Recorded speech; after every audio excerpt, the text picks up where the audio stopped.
Hello everyone. In this video we will be using the same interdisciplinary approach that I used in the first one on the Roman army's martial ethos. We will be using an interdisciplinary approach looking at the history, the philosophy, and the geopolitical factors that encompassed the beginning of Julius Caesar's long 9-year conquest of Gaul. And the topic does have relevance today, particularly with the issues of immigration, political refugees, and the right of self-defense for nations, which includes how to ethically and legally resort to force of arms for defense.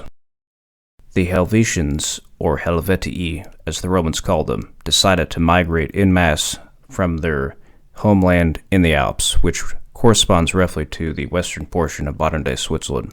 Did Julius Caesar have the ethical and legal right to stop them? In hindsight, Caesar's war in Gaul was massively unethical, but not, as I argue, in the initial intervention to support Rome's allies, the Aedui, who stood in the path of this massive migration numbering approximately 368,000 people, according to Julius Caesar. The largest contingent in this migration were the Helvetii, but there were other tribes that joined them. The main point of this presentation is essentially the tragedy of history, for while Caesar had the right to intervene, the Hellvetians were likely facing some serious economic and political pressures in their homeland in the Alps that compelled them to undertake this very perilous journey, so much so that they burnt their homes before they left to fortify their courage. First, we will look at Gaul, what it is and where it is exactly. Caesar takes liberties in describing this region, even to his own Roman audience, to further his political goals. It is difficult at times to figure out what Gaul he is talking about. Then we'll look at the Helvetians, who they were and what possibly could have compelled them to undertake this extremely perilous journey through the Alps into Gaul and into a major war with the Roman Republic. Lastly, we'll look at Caesar's pretext for intervention. The primary source for the Gallic War is Caesar's own text, the commentaries on the Gallic War. Many commanders wrote these commentaries. They're rather straightforward accounts meant for government archives. His plain style is deliberate. Caesar was known as a brilliant orator. We don't really get that impression from him in the usual description of Caesar's political career, but he was a brilliant orator and brilliant author. His plain style in this text and his pretense to just the bare facts belies the subtle and often very clever propaganda in his commentaries.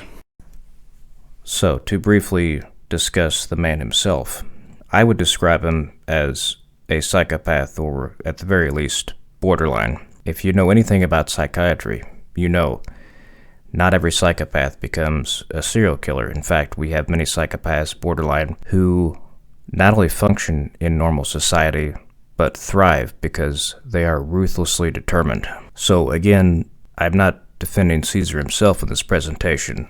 The intervention itself, as I'll show, was ethical, was legal. But let's put it this way, I wouldn't want him as my neighbor. I'll leave it at that. His abilities as a commander don't have much bearing on the present topic, but that's a topic for another day. But I would put it this way, he didn't fight hardly any different than his senatorial colleagues, but he did perfect, I would say, the Roman art of war. To say that he was courageous is an understatement. I talked a little bit about the Aristotelian mean in my first presentation. There's a vice, there's a virtue, and then there's virtue in excess. He had courage in excess. He was reckless at times. He was nearly fearless. Caesar was elected consul in 59 BC, and then he served as proconsul in the provinces of southern Gaul, northern Italy, and Illyricum, roughly Yugoslavia in the modern-day Balkans. I would also like to say quickly, by the late Republic and the consulship of Julius Caesar, the late Republic was not really functioning properly. In order to understand how brilliant and innovative the Roman Republic is, which served as a model for our own constitution, I would not look just at the late Republic. His proconsulship is not something you would get away with in terms of scope and length in, say, the early or Middle Republican periods. And so, as remarkable as the Republican institution was, it did decline, and by this stage, it's not really functioning quite as it should. Andrew Rigsby wrote one of the most detailed and interesting analyses on Caesar's work. He talks about the region of Gaul and argues that the whole account is focalized, that is, whose perspective the account is written is from the so-called province, the heavily Romanized province of southern Gaul, known as Transalpine Gaul, that was so heavily Romanized and assimilated as a province of the Roman Empire that it's still called province today in modern France. Caesar doesn't include Transalpine Gaul as part of the Gaul that he's talking about, which was known as Gallia Comata, which literally means long-haired Gaul, which referred to the custom of the Celts and having long hair and beards.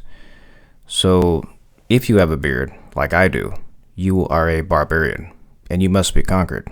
I mean, it's a funny name, Hairy Gaul. I can't imagine senators saying this without chuckling a little bit, but so that was the Gaul that had not been conquered and assimilated by the Roman Empire. So he was given Cisalpine Gaul, Transalpine Gaul, and Illyricum, and he does not include the province as part of the Gaul that he is talking about. He says, famously in the first line of his work, that Gaul is divided into three parts, one of which was the Belgae, the Belgians, the Aquitani, and the Celts. And they were all Celtic to a degree, but there is a remarkable degree of diversity in Gaul. Greek influence in the south, Iberians in the southwest, various groups of Germans and Celts intermingling along the Rhine region. And all of these tribes had feuds, animosities, and strife. Gaul exists because the Romans named this region Thessaly. It's predominantly Celtic, but it's a Roman construct in that it's not a single nation by any means. Now, interestingly, they did have a common religious center, the Celts of Gaul, at Bibracte, similar to Latium, ancient Latium.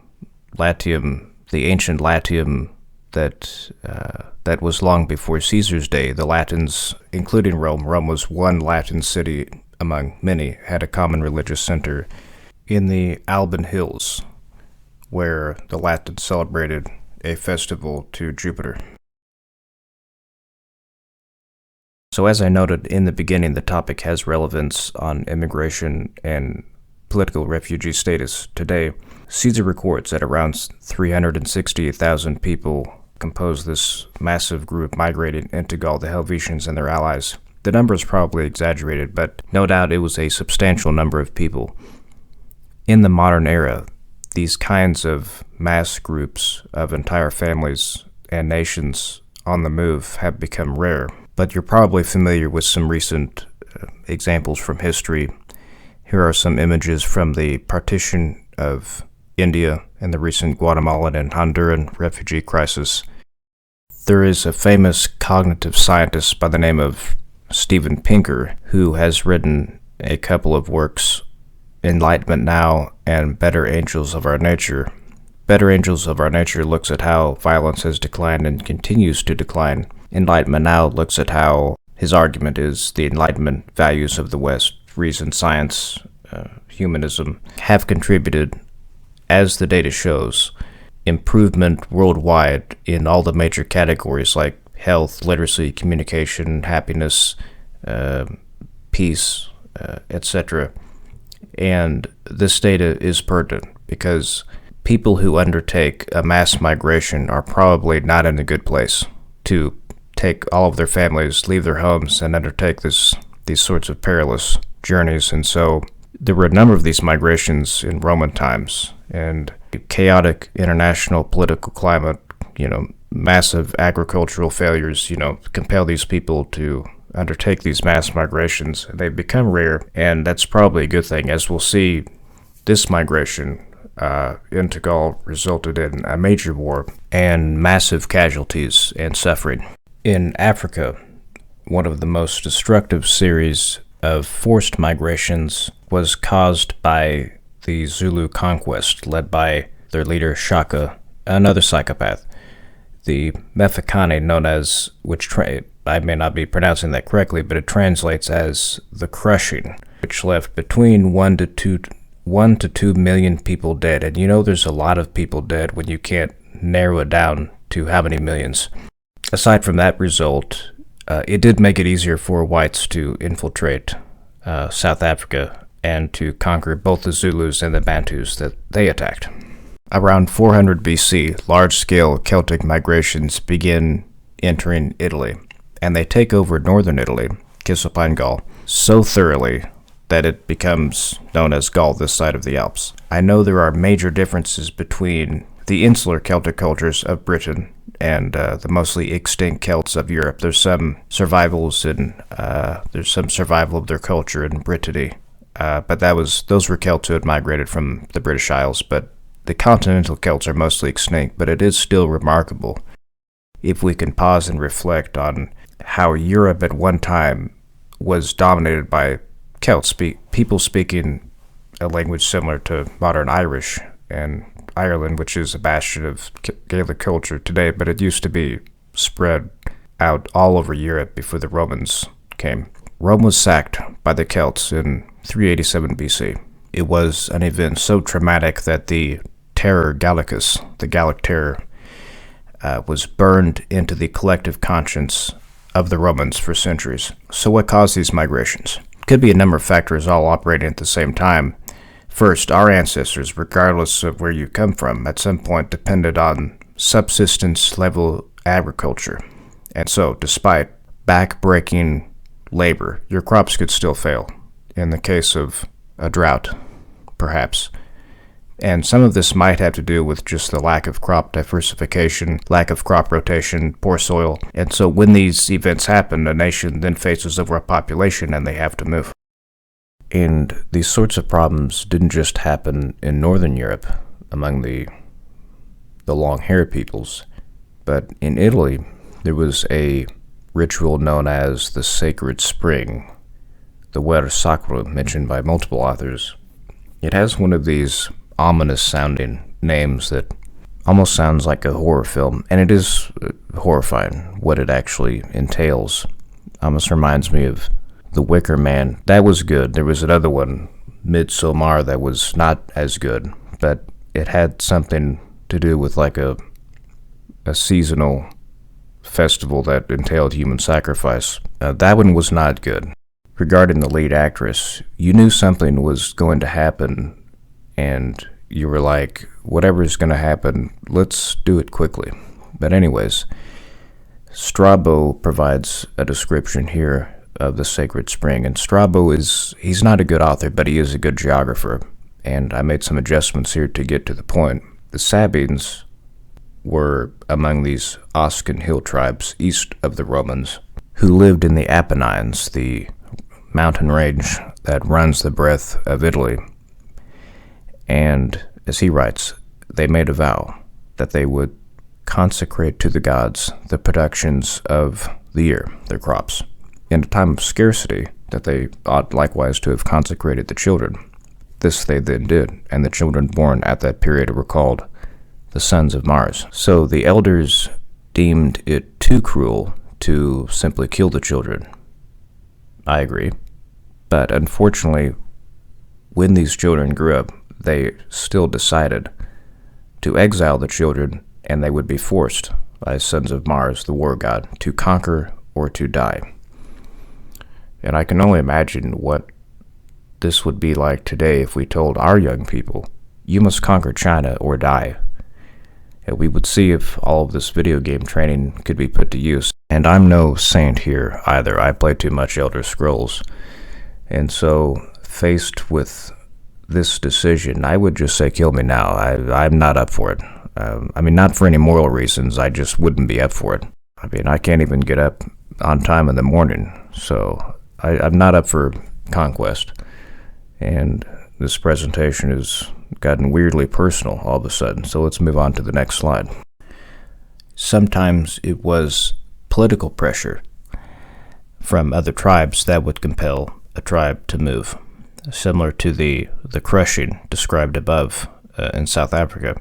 And this would happen multiple times in Roman history. Another example that you may be aware of, Attila the Hun. The Huns attacked the Visigoths, and then the Visigoths sought asylum in the Roman Empire. The Romans were surprised by the event and were not prepared for the Goths to receive them. But they looked much like those Hondurans in that photo, desperate. So, back to 58 BC, there were a number of tribes that joined the Hellvisions. The Boii from modern Switzerland and Bohemia, and the Tiguridae from modern Bavaria would join the Hellvetians, smaller tribes also. It's worth pausing and reflecting on the chance of history. Absolute free will doesn't exist, but there's some element of chance, and it's worth noting that 3 of Caesar's legions were stationed initially at Aquileia, far left of the map here, poised to attack Burebista, king of Dacia, who had attacked the Boeotians. A lot of these Celtic groups, they lived in an area so long, the Romans took their name and named the region after them. So another name for modern Czech Republic, the ancient name for the Czech Republic, is Bohemia. So it would have been interesting to read Caesar's commentaries on the Dacian War. And the Dacians are a little mysterious, and that would have been the case had not the Helvetians provided the context for intervention in Gaul. Emperor Trajan wrote commentaries in the style of Caesar, but they did on his Dacian War, but they do not survive. Dacia is roughly modern Romania, has some of the best preserved old-growth forests in Europe, rugged mountains, thriving populations of bears and wolves, a suitably wild and rugged region, like a semi-arrested frontier that was served as the beginning of Bram Stoker's Dracula. Anyways, it would have been interesting to read about Caesar's campaigns in this really mountainous region. It's wild today, and so one can only imagine what it would have been like in Caesar's day. What is interesting and not exactly clear is why Caesar was taken by surprise by the Helvetians, since he indicates they took 2 years to make preparations for their journey, including 3 months' supply of provisions. And so he was taken by surprise, and so that's interesting.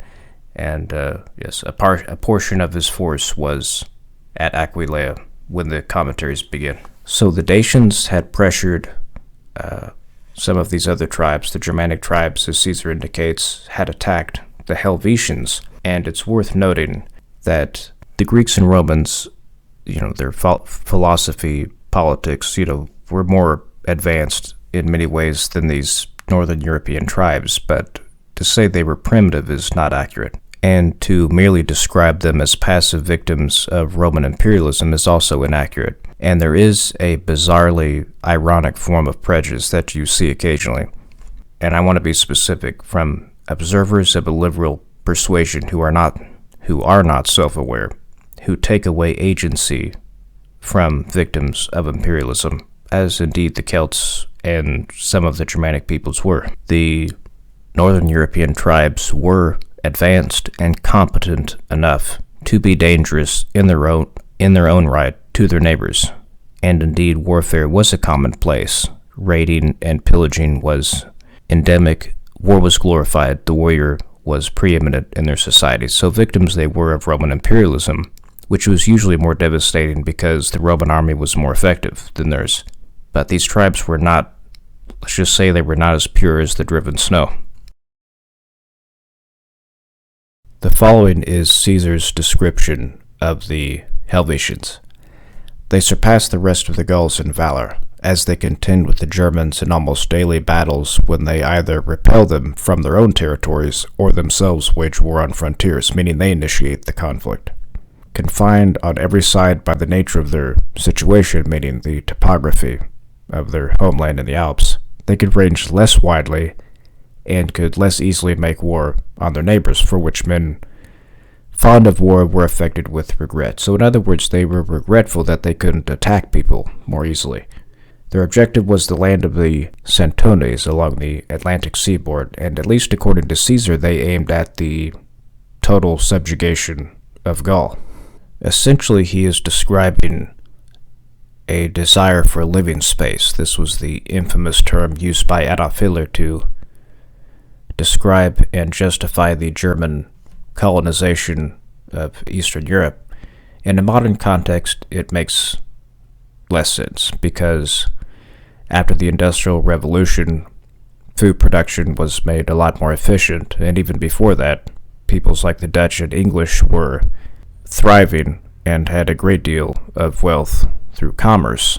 In an ancient context, however, when everything depended on agriculture, it does make sense, and Caesar is partly correct here. Hans Delberk was one of the earliest professional scientific military historians, and he thoroughly critiqued Caesar's theory on multiple grounds. So the German prince Ariovistus was a major player in Gallic politics at that time, and the ambitions of the Hellvisions to take over Gaul make no mention that they would have to conflict with not him, but not just the Romans, but also Ariovistus. As I said, this was a mass migration, and Caesar says this himself, and taking along your wives and your children and your elderly, those don't make for the best warriors, and it doesn't make sense to take all of your possessions and your family with you for pure conquest. And he exaggerates the numbers and the threat.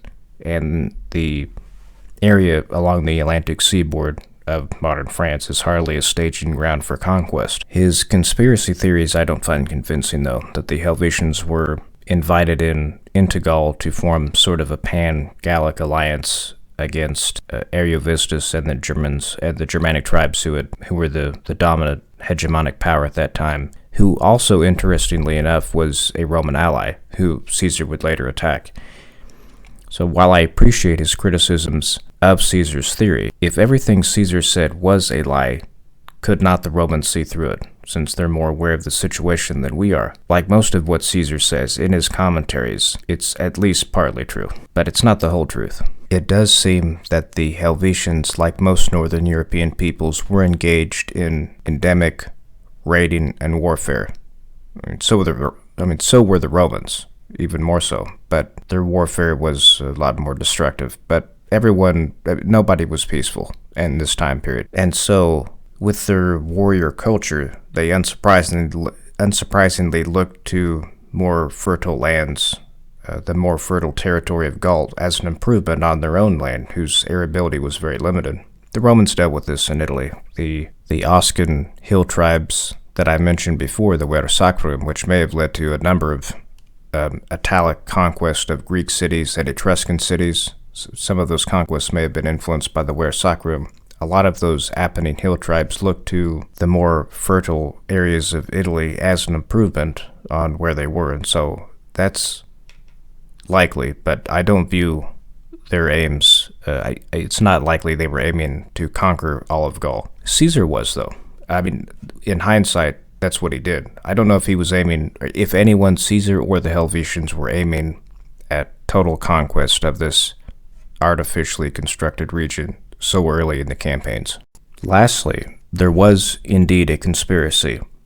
A leading man of the Hellvetians, known as Orgetorix, and as a Latin student, I got a lot of these Celtic names mixed up because he really throws a lot at you at the beginning of his work. But there's Dumnorix, there's Orgetorix, who was Helvetian, and he aimed at supreme power, kingship among the Hellvetians, and he made an alliance before this migration took place with the tribes whose lands the Hellvetians would be marching through. And Dumnorix of the Aedui married his daughter to Orgetorix to cement this alliance. The Hellvetians, when they heard of his plans, were not pleased, but he was too powerful to prosecute.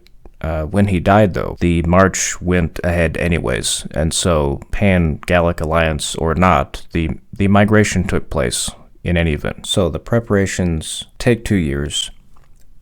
They acquire provisions to last 3 months. They conclude alliances with the Aedui and Sequani, people like Dumnorix who were conspiring against Roman benefactors, and I don't necessarily blame them because, the Romans were also allies with Ariovistus, who was pressuring their borders, but the Romans had a long-standing relationship with the Aedui, and so I can see how they were suspicious about the Hellvetians already by these alliances that they were concluding with these peoples. And interestingly, in an episode that should remind us of Hernan Cortez's burning of his fleet in where he landed to fortify the resolve of his army for conquest, a point of no return, the Hellvetians set all of their towns and villages aflame. 12 towns in number and around 400 villages. So here is a picture on the right of Villard-d'Arin in the French Alps, where I visited briefly, and on the left, Lauterbrunnen in the German-speaking part of Switzerland. This was the inspiration for Tolkien's Rivendell. So it's worth pausing to look briefly at Alpine geography, and specifically the country of Switzerland, where the Hellvisions began their migration. The Alps span across multiple countries, but they were primarily roughly in the area that is modern Switzerland for so long an extent that Napoleon, when Switzerland allied with him, they were known as the Helvetian Republic. So Caesar says that the Helvetians were constrained by geography. It is a vague comment which allows him to speculate a little, but again, it is partly true.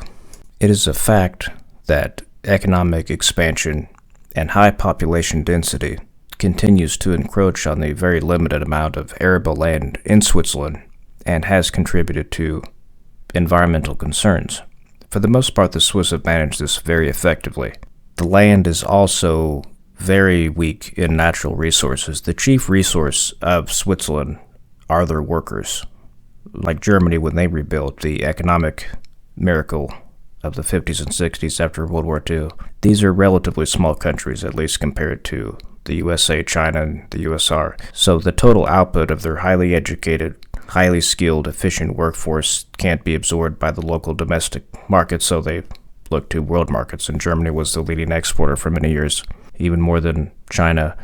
So the Alps themselves, it's not the best land. It is scenic, but the resources are very limited. The Alps also are a useful defensive barrier, but there have been a number of passes over the Alps known to man since prehistoric times. Since time immemorial, people have been crossing over the Alps and into Italy. And it also has to be said, one of the reasons why Switzerland even exists is because of its consistent policy of neutrality, which has suited the purposes of Europe's major powers for centuries. The Habsburgs and the French, and later the Germans, Italians, and French, Austria-Hungary, none of these powers would trust the other with control over the natural lines of communication and supply over the Alps, so they leave it to a third party, the Swiss, to guard them. For example, the St. Gothard Pass, which is the shortest route north to south over the Alps. This is similar part to the province of Judea, which the Romans initially preferred to leave to client kings, and when they proved to be corrupt and inefficient, they took it over directly. But Judea lied between Egypt and Syria, and it was necessary to ensure safe communication, supply, and trade routes between those two regions. And also, like the Alps, these regions have many good qualities, like scenic beauty. Agriculture is not among them. And so I can see it's easy to imagine why the Helvetians were eager to depart, even though Caesar doesn't specifically mention a crop failure. Picturesque scenery, like in these photos, meant little to the ancients. They were more intent on securing their borders from pillaging marauders and avoiding starvation. So having looked at why the Helvetians may have begun their migration into Gaul, what was Caesar's response?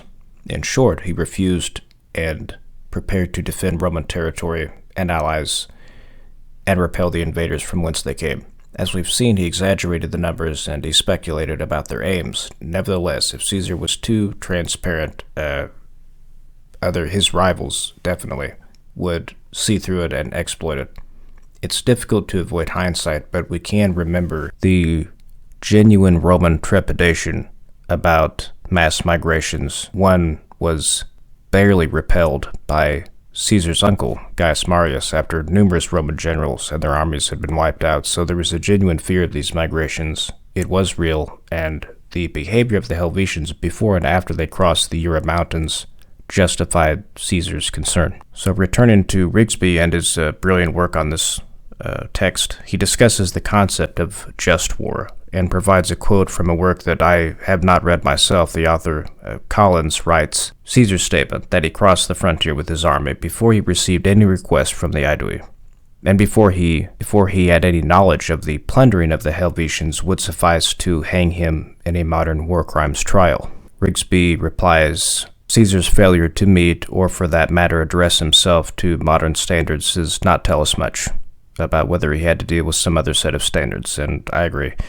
But I think all of this is missing the point. Circumstances change and customs may change, but morality does not. It is about consistency, and the only ethical use of force is in self-defense, regardless of whether the context is ancient or modern. And a postmodernist might say morality is a construct created and manipulated by those in power. It is true that many cultures in the ancient and modern worlds have encouraged a martial ethos. In the case of the Celts, raiding their neighbors, the Romans praising successful conquest. But that just means that these societies have institutionalized this selfish acquisition of other people's stuff at the expense of their neighbors. That doesn't mean that the cardinal virtue of justice is also merely a construct. So, two truths can be present in one situation provided they don't directly contradict one another. The Hellvisions most likely were facing real pressures in their homeland in the Alps, and at the same time the Romans and their allies had the right to repel them.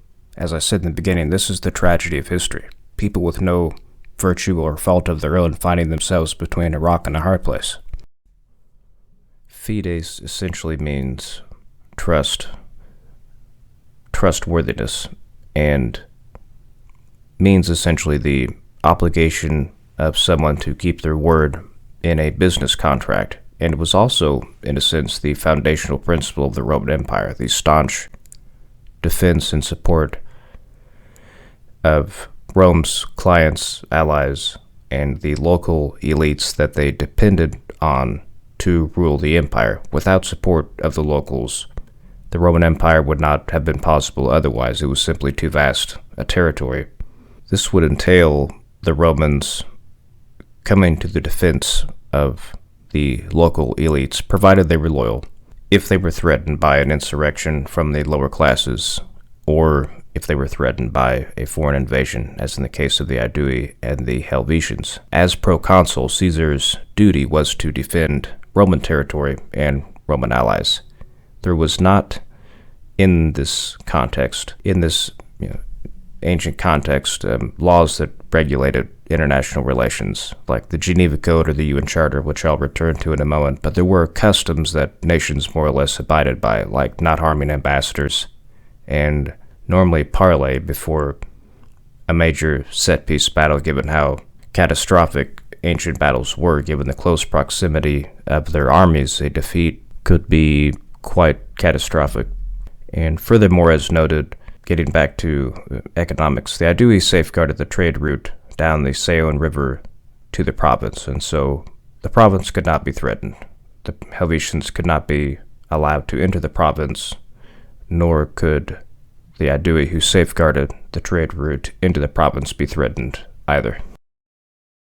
Some brief words on the Geneva Code to make the presentation relevant and to tie it in with current events. As I'm putting together the presentation, the Israelis and Palestinians have engaged in another violent dispute. There's a lot of these rivalries, feuds you see in history, like the Greeks and Turks, Irish and English, Samnites and Romans, and they've lasted so long that it's really exposed both sides. Like neither side in any of those rivalries just mentioned is perfect, but each side desperately wants to be viewed as perfect and to claim, the right of self-defense, which there was no UN Charter or Geneva Code in the ancient context, of course.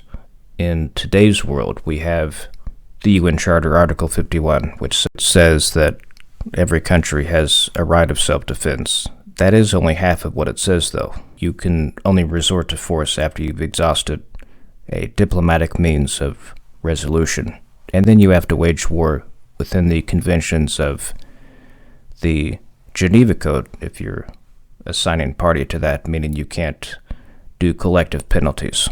That would be illegal, such as blockades, sieges, and colonization, also illegal.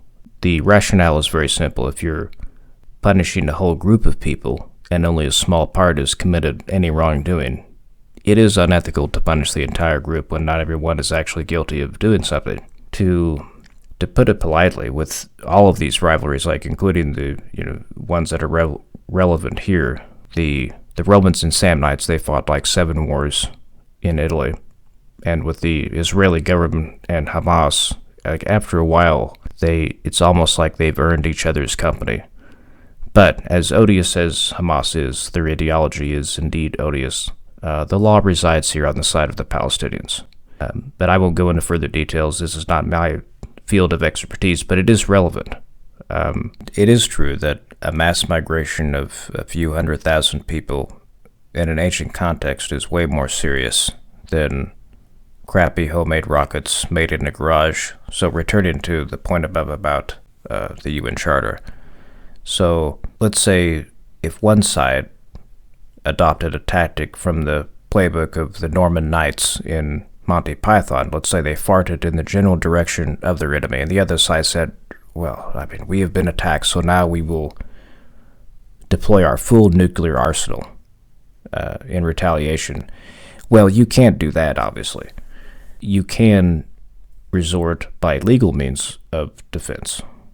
And so, in the case of the Gallic War, the technology is a lot more even than in many of today's conflicts, or in like during the colonial era. Indeed, the Romans actually borrowed so many weapons and styles of arms and armor from the barbarians. The Celts were master blacksmiths. Most of the helmet designs that the Romans used were adopted from the Celts. It's like, so there's not this huge disparity in technology. In manpower, yes, but if Caesar's correct, they were not short on manpower in this campaign, the Celts, that is. So lastly on this, beginning Latin students will notice that Caesar starts talking about a certain Lucius Cassius who was attacked and defeated by the Hellvisions. You can see what Caesar is doing here, and he's added as many reasons as possible to persuade the reader that what he's doing is right. This I didn't find convincing at all. Like, it doesn't matter what happened 50 years ago as a justification for initiating use of force at a later time period. And as much as you might not like it when your side doesn't win, but as we've seen, the other reasons suffice here. The attack through Geneva, the initiation of force by the Hellvisions, and then the pillaging that they did indeed do when they entered the territory of the Aedui, Rome's allies. But this last account of Lucius Cassius and his army was his army was badly defeated and was sent under the yoke about 50 years before Caesar campaigns in the area. So that would have pleased a Roman audience, but not a justification for going to war in Gaul. But he had other reasons, as we've seen. In conclusion, why did they migrate? They had a warrior culture. They were feeling pressure from the Germanic tribes who were attacking them, and it's likely that they were facing overpopulation or would experience at some point a crop failure, which would lead to a overpopulation, which is not surprising given the limited arability of the farmland in the Alps, whose soil is not very varied. Was Julius Caesar's intervention ethical? It was. The Hellvisions initiated the use of force, and the Romans and their Gallic allies were probably wise in not trusting the Hellvisions to keep their promise and not pillaging, because they did pillage as soon as they entered the territory. Was his intervention legal? Well, as a Roman proconsul, it was his duty to defend the province and the allies of Rome, which represents the principle of fides, trustworthiness to your friends and your allies. Is that a virtue? Loyalty, you can make the argument that loyalty is a virtue, like the Aristotelian mean a vice, a virtue, then a virtue in excess. Loyalty to a wrong cause or person would be virtue in excess, but loyalty would be a virtue, but you can be loyal to a bad cause. But I do think virtue, at least ideally, underlines the concept of fides. But it can be misused. And in hindsight, as we see, Caesar's personal ambitions lead to a massively destructive and aggressive war. The rest of the Gallic War becomes, at best, a preemptive war, as argued by Cicero, the famous orator whose literature constitutes about 70% of all the literature that survives from the late Republic. he gave a very persuasive speech that argued for Caesar to continue the war in Gaul in 55 BC. But the preemptive war, this is a subject for another presentation. It's not just. The argument is not persuasive, logically. And at worst, the Gallic War after this campaign becomes merely a massively destructive and completely unethical war of aggression. And it's really hard to justify the invasion of Britain except to awe his audience in Rome, who was unfamiliar with this territory.